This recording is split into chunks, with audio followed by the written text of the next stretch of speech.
ce partenaire développement et paix, sous la dictature, avait permis à une institution haïtienne d'exister, de faire la promotion des droits et d'accompagner les mouvements paysans, ce qui a conduit évidemment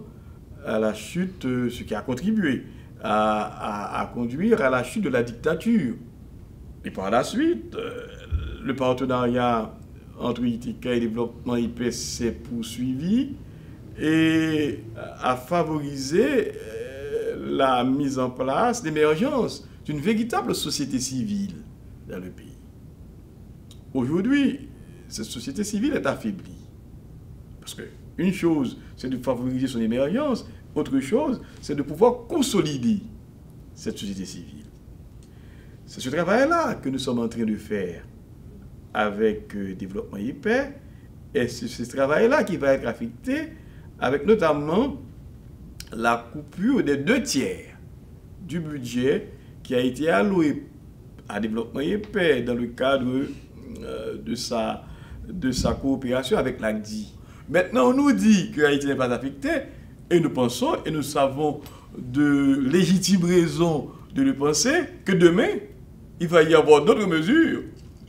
et cette fois-ci, qui vont nous affecter immédiatement et directement, et ces mesures, nous seront tout simplement annoncées. Il ne s'agit pas de gérer des financements, il s'agit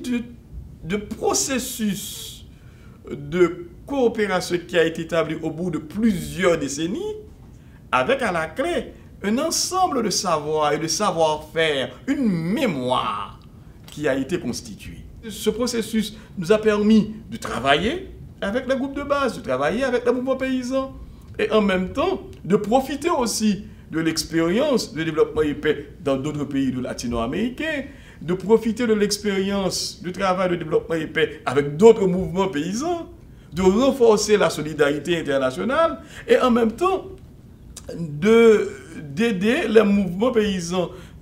et les organisations sociales haïtiennes à ouvrir leur horizon et à tenir compte des erreurs